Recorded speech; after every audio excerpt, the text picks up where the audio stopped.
Hello, good evening dear students and everyone. NEET 2025 का examination जो है वो नजदीक आ रहा है। मई के फर्स्ट संडे को यानी 4 मई को एग्जामिनेशन होना है। हमें पता है कि नीट 2025 में कुछ चेंजेस जो हैं वो एक्सपेक्टेड हैं। जिस हिसाब से सुधार समिति जो बनी थी 7 मेंबर्स की राधाकृष्णन कमेटी, उन्होंने उसमें सुधार के बारे में कहा है।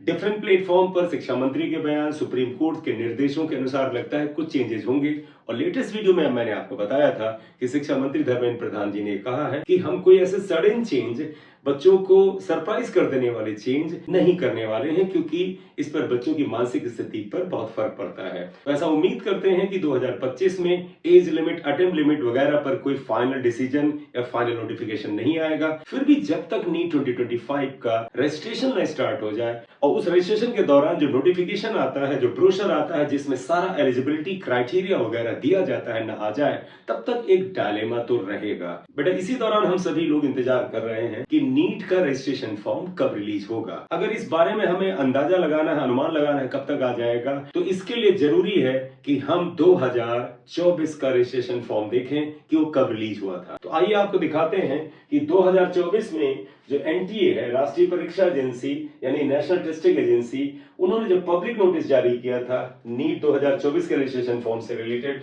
वो 9 फरवरी को आया था।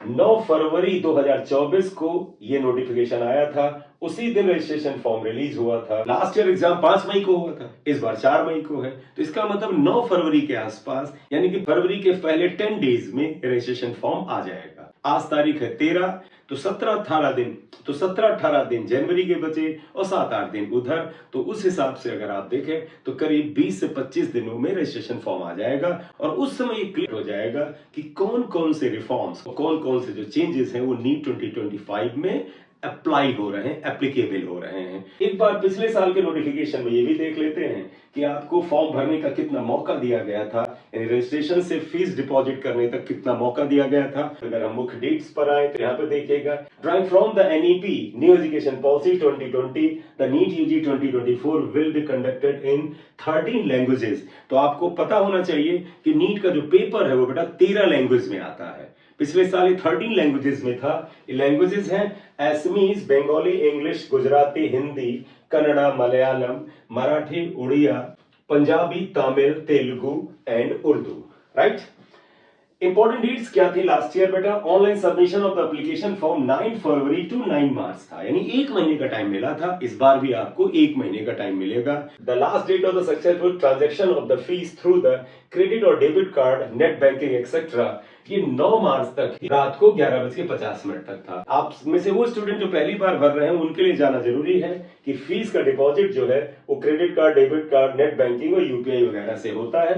तो इसलिए आपको अपने अकाउंट से इन चीजों को लिंक कर लेना चाहिए। अदरवाइज आप में से जो स्टूडेंट डिले करते हैं वो बाद में किसी कैफे में जाते हैं और फिर उनको अगर सिक्योरिटी मनी वापस पानी होती है तो फिर मुश्किल होती है। इसलिए अपने अकाउंट को, अपने बैंक अकाउंट को इंटरनेट बैंकिंग या किसी यूपीआई ऐप से, भीम ऐप है, फोन पे है, गूगल पे है, उसे अटैच कर लीजिए। उसी के थ्रू आपकी फीस जमा होगी। ठीक है। डेबिट कार्ड रहते ही एटीएम कार्ड, उससे भी आप कर सकते हैं। क्रेडिट कार्ड हो तो उससे भी कर सकते हैं, लेकिन क्रेडिट कार्ड में कुछ चार्जेस जरूर पड़ते हैं। तो 1 महीने का टाइम आमतौर पर आपको मिलता है। Fee payable by the candidates. अब पिछले साल की फीस आपको बता दें। अब देखिएगा, जनरल कैंडिडेट के लिए 1700 रुपए रजिस्ट्रेशन फीस थी। जनरल ईडब्ल्यूएस ओबीसी एनसीएल के लिए 1600 रुपए थी और एससी एसटी पीडब्ल्यूबीडी एंड थर्ड जेंडर के लिए 1000 रुपए थी। Processing charges and the goods and the service tax यानी GST are to be paid by the candidates as applicable. इस फीस के ऊपर अगर किसी तरह का जीएसटी लगता है या जब आप इन मोड से पेमेंट करते हैं तो कोई चार्जेस पड़ते हैं, वो आपको अतिरिक्त देना पड़ेगा। ये नेट फीस है। अगर आप जैसे क्रेडिट कार्ड से पे करते हैं तो कुछ चार्जेस पड़ते हैं, तो चार्जेस पे छोटा सा जीएसटी भी लगता है, वो आपको अलग से पे करना होगा, इसके अलावा पे करना होगा। ठीक है। तो जिस दिन से आप फॉर्म भर दें उस दिन से कोशिश करें रोज एक बार एनटीए की जो वेबसाइट है, जो एनटीए का पोर्टल है या नीट का जो पोर्टल है, नीट की जो वेबसाइट है, उसे आप खोल के जरूर देख लिया करें एटलीस्ट वंस कि कोई नया नोटिफिकेशन तो नहीं आया है। ड्यूरेशन ऑफ एग्जामिनेशन आप सभी को पता है, पिछले कुछ ईयर से एग्जामिनेशन की ड्यूरेशन 3 घंटे नहीं बल्कि 3 घंटे 20 मिनट है। ये ड्यूरेशन 3 घंटे 20 मिनट रहेगी या इस साल 3 घंटे कर दी जाएगी, इस पे डिपेंड करता है कि जो सेक्शन बी में 5 ऑप्शनल क्वेश्चन होते हैं, यानी सेक्शन बी में 15 में से आपको 10 क्वेश्चन करने होते हैं सभी चारों सब्जेक्ट्स में। अगर वो हटा दिए गए, जिसके बहुत ज्यादा चांस है क्योंकि जेईई मेंस में सेक्शन बी के जो ऑप्शनल क्वेश्चन थे वो हटा दिए गए हैं, तो बहुत ज्यादा चांस है कि ये टाइम 3 घंटे 20 मिनट से घटा करके वापस 3 घंटे कर दिया जाए। तो इस पे थोड़ी हमें आपको नजर रखनी है। टाइमिंग ऑफ एग्जामिनेशन हमेशा 2 से 5:20 या 2 से 5 होता है, डिपेंड करता है पेपर 3 घंटे 20 मिनट का होगा या 3 घंटे का होगा।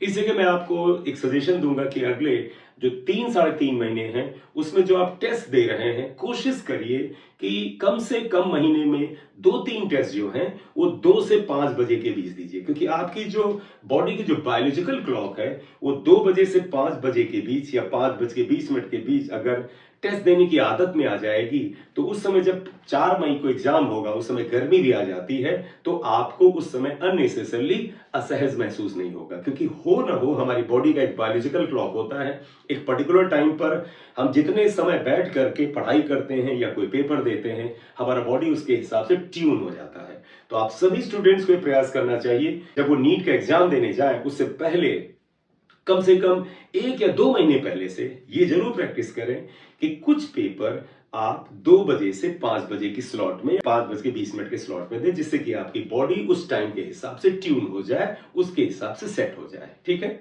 रिजल्ट पिछली बार 14 जून को डिक्लेयर करने के लिए कहा था, लेकिन पिछले साल रिजल्ट इन्होंने 10 दिन पहले 4 जून को डिक्लेयर कर दिया था। अब मैं बेटा आपके सामने एक बार फिर रिपीट कर दूं कि नीट 2025 का जो रजिस्ट्रेशन फॉर्म है वो फरवरी के फर्स्ट वीक में आना चाहिए, क्योंकि लास्ट ईयर वो 9 फरवरी का आया था। तो इस साल भी उम्मीद है कि 5 फरवरी से 9-10 फरवरी के आसपास में आ जाएगा। इस दौरान आपको प्रिपरेशन क्या करनी है, आपको फोटो वगैरह तैयार कर लेने हैं, आपको फी पे करने के लिए आपके अपने पेरेंट का जो अकाउंट है उससे यूपीआई को आपको लिंक कर लेना है, इंटरनेट बैंकिंग भी कर लें, और अगर एटीएम कार्ड नहीं है, डेबिट कार्ड नहीं है तो वो रख लीजिए, क्योंकि पेमेंट में आपको मदद मिलेगी।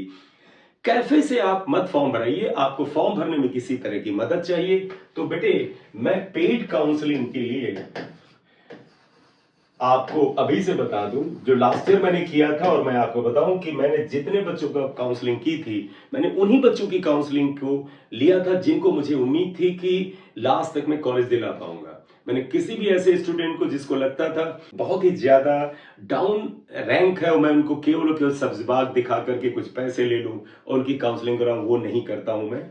इसलिए काउंसलिंग के लिए जो पेड काउंसलिंग है उसकी फीस के बारे में आपको बात करनी होगी, तो आप फोन नंबर से बात कर लीजिएगा, और मोबाइल नंबर है बेटा 6398481016। इस मोबाइल पर आप मुझे व्हाट्सएप करके पूछ सकते हैं कि क्या चार्जेस हैं, क्योंकि काउंसलिंग अगर आप सिर्फ अपने स्टेट की कराना चाहते हैं तो उसके अलग चार्ज हैं, state plus all India counselling कराना चाहते हैं तो उसके अलग चार्ज हैं, और अगर आप चाहते हैं कि आप प्राइवेट मेडिकल कॉलेज में भी सीट सर्च कर रहे हैं तो उस हिसाब से चार्जेस चेंज होते हैं। ऑल इंडिया कोटा में वैसे भी इतने सारे कॉलेजेस होते हैं डिफरेंट स्टेट्स में कि वो काउंसलिंग जो है वो थोड़ी सी टेक्निकल हो जाती है, उसे ध्यान रखना बड़ा जरूरी है कि कॉलेज को किस प्रायोरिटी में रखें।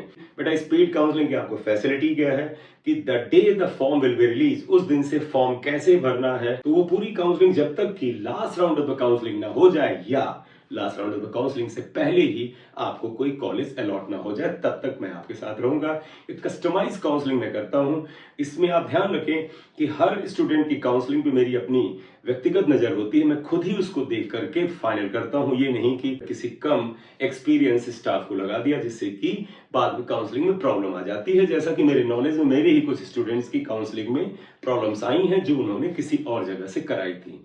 सो पेड काउंसलिंग को अगर आपको करना है, आपको इंटरेस्ट है, तो आप इस मोबाइल नंबर पर व्हाट्सएप कर सकते हैं। इट्स बेटर कि आप व्हाट्सएप कर लें, क्योंकि कॉल हर समय रिसीव करना पॉसिबल नहीं होता है। ठीक है बेटा, मैं फ्री वीडियो भी डालूंगा काउंसलिंग में, आप उससे ही खुद ही कर लीजिए। आपको लगे कि आप कर सकते हैं, आप उन वीडियोस से और अदर वीडियोस की मदद से आप काउंसलिंग में कोई प्रॉब्लम नहीं पाते तो खुद करिए, बेमतलब में पैसा मत फेंकिए। लेकिन अगर आपको हल्का से भी डाउट होता है कि काउंसलिंग अगर मैं करा लूंगा तो थोड़े से पैसे में मुझे आसानी रहेगी, निर्णय लेने में सही रहेगा और मेरे एक्सपर्टीज का आपको फायदा मिलेगा, तो आप कराइए। अदरवाइज ये मैंडेटरी बिल्कुल नहीं, क्योंकि काउंसलिंग से रिलेटेड वीडियो जो फ्री में आपके लिए मैं अपलोड करता हूं तो मैं करता ही रहूंगा। ठीक है, so thank you very much for watching video. This is M Singh Saria. Thank you very much.